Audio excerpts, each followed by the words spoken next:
Hi everyone, welcome to another Language Corner video. This is a video series which I record about football and where I teach you vocabulary, occasionally some grammar or pronunciation in the process.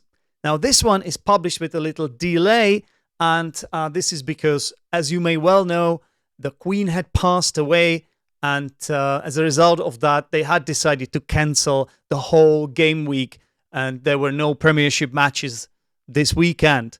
And also, I thought I might as well take a little break, so there was no main show. What's the main show, I hear you asking? Well, that's the Learn English with Football show, which I'm still thinking I should probably rename. So if you have got any idea what I could call this show so that the title makes more sense, please let me know. Let me know in the comments, because I think I have to rename that show.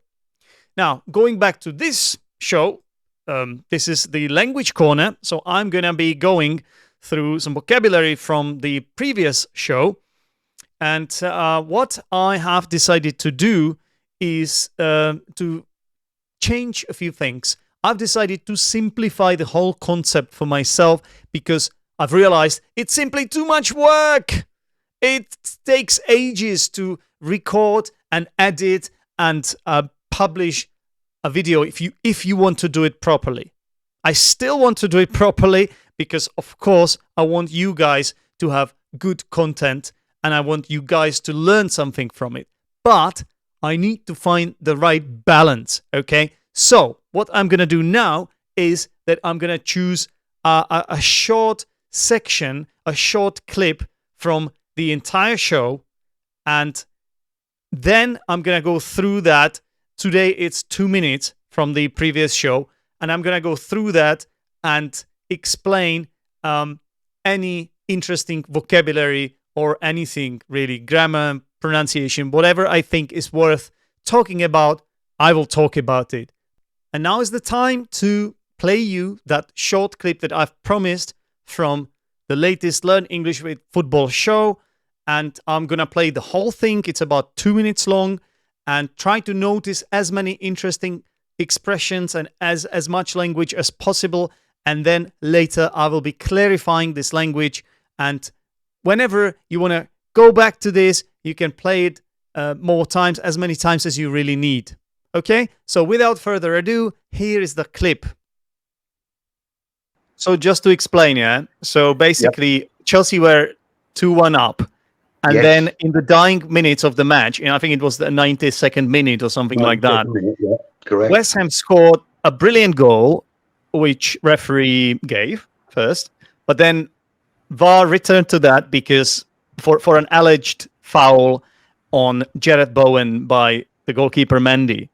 But I think there was a lot of play acting involved in that incident, Clive, don't you think? Well, yeah, I mean, the actual offence was by Jarrod Bowen on Mendy, not by Mendy on Bowen. And they were saying that he stamped on Mendy or that he kicked him. Mendy dived at his feet. And as a result of that, Bowen had to step over him, and his trailing foot caught Mendy somewhere, arms, head, somewhere, I don't know. It was a life-threatening collision, according to Mendy. Is that sarcasm? But he was also holding his shoulder, even though he hadn't kicked him in the shoulder. So what was that about? Why was Mendy holding his shoulder as if something terrible happened to him? Trying to get Bowen sent off, probably. I mean, these are the kind of tricks that teams are coming up with. Lots of teams are doing it.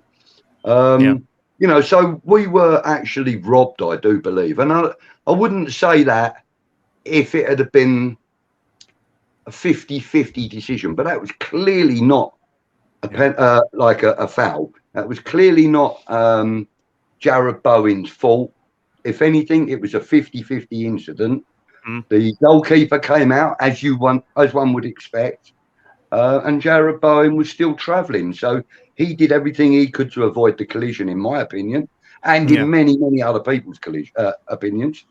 The only person on the day that thought it was a penalty, other than the referee, was Thomas Tuchel. Now, the first expression I want to look at is in the dying minutes of something. Now, in the video, I said West Ham scored a brilliant goal in the dying minutes of the match. What does dying minutes mean? Is someone gonna die? Is it the last few minutes before somebody dies? Not really. It's just the last few minutes before the match ends, right? Dying minutes means the last few minutes before something ends. And it could also be seconds. You could say in the dying minutes or seconds or even moments of a football match. Now, a lot of goals are scored in the dying minutes of a football match. Can you remember a goal, a famous goal that was scored in the dying minutes of a football match? If you can, then tell me in the comments. I think there was a lot of interesting play acting involved. Play acting, what is that? What is play acting? Well, play acting is basically pretending to be injured or pretending to suffer a serious injury in order to trick an opponent and gain an advantage in the game. Yeah, that's what players do when they dive, when they pretend to be injured in order to make the referee blow the whistle. I don't know how about you, but I absolutely detest play acting. I cannot stand it, and I think it should be eradicated from football, but it is really hard to do that because sometimes the players are genuinely suffering. Sometimes they are seriously injured. So how can you possibly know? How can the referee know?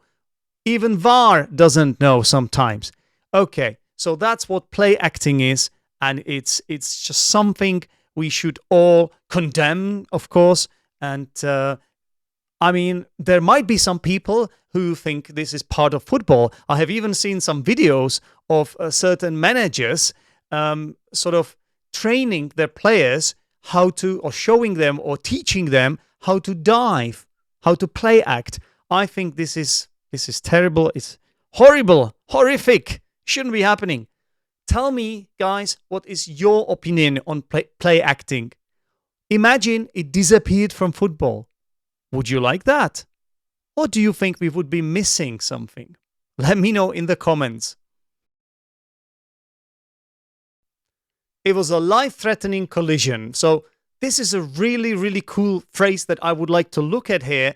And first things first, I need to say that Clive went for sarcasm here. This means what he said, he didn't really mean, he meant the opposite. So if you want to be funny or if you want to make whatever you're saying more impactful for whatever reason, you can emphasize it by using sarcasm, but you have to be careful because it's not always appropriate. Well, here it definitely was appropriate because obviously, as we know, Clive, as a West Ham fan, he was really upset about this situation. So he didn't think that Mendy was injured, and what he didn't think it was serious. So he wanted to make it sound funny and impactful, and that's why he said it was a life-threatening injury or it was a life-threatening collision. And yeah, so that's the first thing I would like to clarify. Secondly, we should actually explain what life-threatening means. So life-threatening is an adjective which means that it is dangerous to your existence. Yeah, you could die. It's something that threatens, that puts your life at risk or in grave danger. So, for example, I don't know, if you get seriously injured or if you damage your heart, that can be quite life-threatening, right? So that's that. Now, another thing I would like to mention here is the way that Clive actually pronounces the word life-threatening. You may have noticed that sometimes Clive, instead of pronouncing th sound, he goes for f sound. Now, this is a feature of the Cockney accent or of some accents in London, because basically it's just a simplification of that sound. It's easier to pronounce f rather than th, but in RP it should be th. Whichever accent you choose, if you want to sound like the Queen, then you should go for th. If you want to sound more like Clive, which is something I would choose, then go for f. So life-threatening. So it's the same with the words like I think, or with the phrase I think. Some people say I think instead of I think. Yeah, whichever pronunciation you choose, that doesn't matter as long as you're intelligible, as long as people understand what you are saying. Now, over to you guys. I would like to ask you whether you have suffered a life-threatening injury in your life, or if you have been in a life-threatening moment. Please let me know in the comments. We were actually robbed, I do believe. So what does it mean if you're robbed? If you're robbed, it means something was stolen from you, okay? Now, this is a passive structure. So when Clive says he represents the West Ham fans, right? The West Ham club. And what he says is that they stole something from us. They stole the game from us. Who are they? VAR, or the referees, stole the game from us. They robbed us. Yeah? And then you turn it into a passive structure and you say, we were robbed. He doesn't say by whom, because it's obvious from context. We don't have to say who did it, and that's why we can use the passive structure. We use it to shift the focus on something else, right? In this case, we focus the word we. It's us who were robbed, right? We were actually robbed by VAR, he could have said as well. Now, also, Clive added, I do believe, which is really cool again, because instead of saying I believe, Clive says I do believe. So why? Why does he use this do there? It shouldn't be there, right? Don't we use do in questions?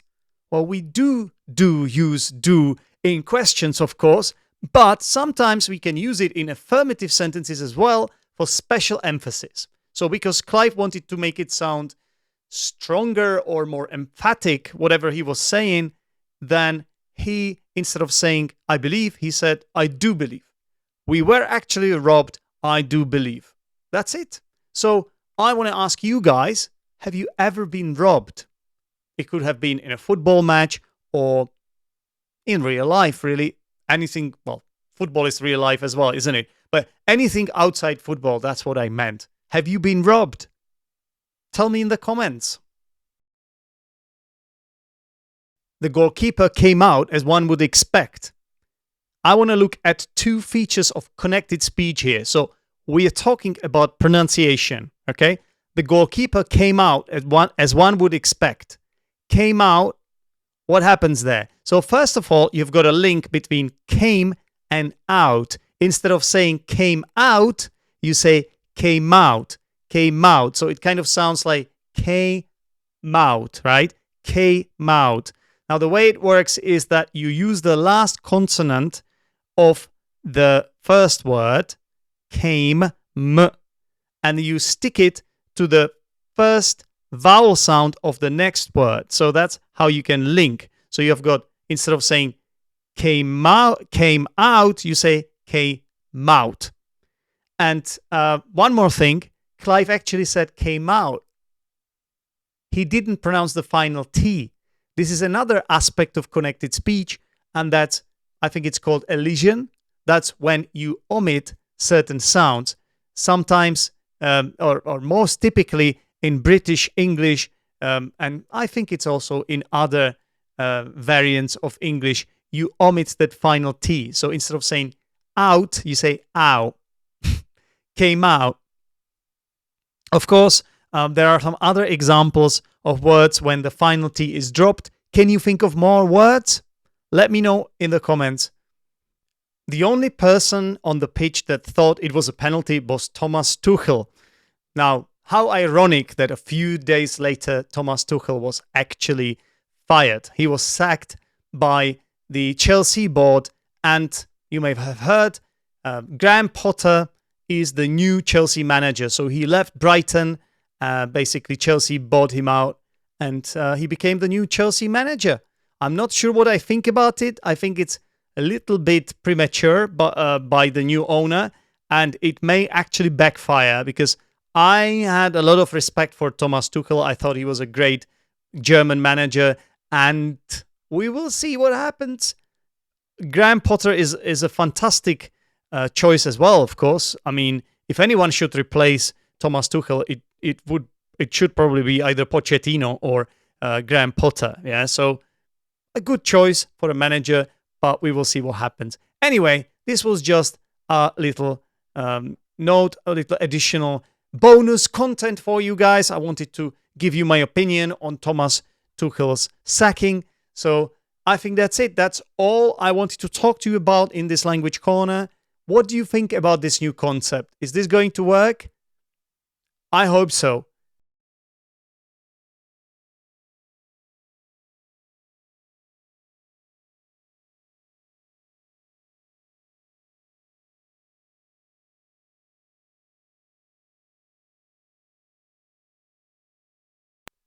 As always, please leave comments. Tell me what you think. Now, 2 more things I need to tell you. First of all, could you please give this video a like? It's going to help me out a lot. And the last thing I need to say is that I'm going to take a little break from doing YouTube. And that's because I'm going to be away for a few days. I'm going to be in another country. So I will not be able to publish any videos for a few days. As I said, it's going to be about 8-9 days. And this includes the football show. I think I will not be able to do it twice in a row. Possibly once. It depends. It depends. I may be able to manage it. It depends, okay? And definitely not this language corner. But don't worry, I'll definitely be back. So once again, thanks very much for watching, and I'll speak to you soon. Bye.